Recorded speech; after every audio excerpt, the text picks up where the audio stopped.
ಪ್ರೇಮಾಸ್ cooking ಸಾಗಕ್ಕೆ ನಿಮಗೆಲ್ಲರಿಗೂ ಸ್ವಾಗತ.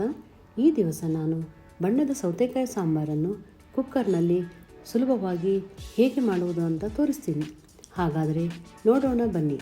ಮೊದಲಿಗೆ ನಾನಿಲ್ಲಿ ಒಂದು ಸೌತೆಕಾಯಿ ತಗೊಂಡಿದ್ದೀನಿ. ಅದನ್ನು ಕಟ್ ಮಾಡಿಕೊಂಡು ಅದರ ಬೀಜವನ್ನು ತೆಗೆಯಬೇಕು. ನಂತರ ಅದನ್ನು ಹೋಳುಗಳನ್ನಾಗಿ ಕಟ್ ಮಾಡಬೇಕು. ಒಟ್ಟು 2.5 ಕಪ್ ಹೋಳುಗಳನ್ನು ತೆಗೆದುಕೊಂಡಿದ್ದೀನಿ. ಮೊದಲಿಗೆ ಮಿಕ್ಸರ್ ಜಾರಿಗೆ ಅರ್ಧ ಕಪ್ ಹಸಿ ಕೊಬ್ಬರಿ ಹಾಕಿ ಅದಕ್ಕೆ ಅರ್ಧ ಕಪ್ ನೀರು ಸೇರಿಸಿ ನುಣ್ಣಗೆ ರುಬ್ಬಬೇಕು. ನಂತರ ಕುಕ್ಕರ್ಗೆ ಅರ್ಧ ಕಪ್ ತೊಗರಿಬೇಳೆ ಹಾಕಿ ಅದಕ್ಕೆ 2 ಕಪ್ ನೀರು ಸೇರಿಸಿ 1/4 ಟೀ ಸ್ಪೂನ್ ಹಳದಿ, 1 ಟೀ ಸ್ಪೂನ್ ತುಪ್ಪ ಹಾಕಿ ಮೀಡಿಯಂ ಫ್ಲೇಮ್ನಲ್ಲಿ 3 ಸೀಟಿ ಕೂಗಿಸಬೇಕು.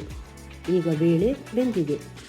ಈಗ ಅದಕ್ಕೆ ಹೆಚ್ಚಿಕೊಂಡಂಥ ಸೌತೆಕಾಯಿ ಹೋಳುಗಳು, ಹೆಚ್ಚಿದ ಟೊಮೆಟೊ 1, ಹೆಚ್ಚಿದ ಈರುಳ್ಳಿ 1, ರುಬ್ಬಿದ ಕಾಯಿ ತುರಿ, ಖಾರದ ಪುಡಿ 1 table spoon, sambar powder 1 table spoon, ರುಚಿಗೆ ತಕ್ಕಷ್ಟು ಉಪ್ಪು, 1 ಟೇಬಲ್ ಸ್ಪೂನ್ ಬೆಲ್ಲ, 3 ಟೇಬಲ್ ಸ್ಪೂನ್ ಹುಣಸೆ ರಸ ಹಾಕಿ ಚೆನ್ನಾಗಿ ಮಿಕ್ಸ್ ಮಾಡಿ ಅದಕ್ಕೆ 1 ಕಪ್ ನೀರು ಸೇರಿಸಿ 2 ಸೀಟಿ ಕೂಗಿಸಬೇಕು.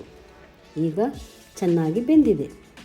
ಮೇಲೆ ಹೆಚ್ಚಿದ ಕೊತ್ತಂಬರಿ ಸೊಪ್ಪು ಹಾಕಿ ಮಿಕ್ಸ್ ಮಾಡಬೇಕು. ಈಗ ಅದಕ್ಕೊಂದು ಒಗ್ಗರಣೆ ಕೊಡೋಣ. ಒಗ್ಗರಣೆಗೆ 1 ಟೇಬಲ್ ಸ್ಪೂನ್ ತುಪ್ಪ, ಅರ್ಧ ಟೀ ಸ್ಪೂನ್ ಸಾಸಿವೆ, ಅರ್ಧ ಟೀ ಸ್ಪೂನ್ ಜೀರಿಗೆ, ಇಂಗು, ಒಣಮೆಣಸಿನಕಾಯಿ 2, ಕರಿಬೇವು ಸೊಪ್ಪು ಹಾಕಬೇಕು. ಈಗ ಘಮ್ ಎಂದು ಒಗ್ಗರಣೆ ರೆಡಿಯಾಗಿದೆ. ಇದನ್ನು ಸಾಂಬಾರಿಗೆ ಸೇರಿಸೋಣ. ಈಗ ನೋಡಿ, ಅತ್ಯಂತ ರುಚಿಕರವಾದ ಸಾಂಬಾರ್ ರೆಡಿ. ಅನ್ನದೊಂದಿಗೆ ತುಪ್ಪ ಹಾಕಿಕೊಂಡು ಸಾಂಬಾರು ಹಾಕಿಕೊಂಡರೆ ಆಹಾ, ಅದ್ಭುತ ರುಚಿ. ವಿಡಿಯೋ ನೋಡಿದ್ದಕ್ಕೆ ಧನ್ಯವಾದಗಳು.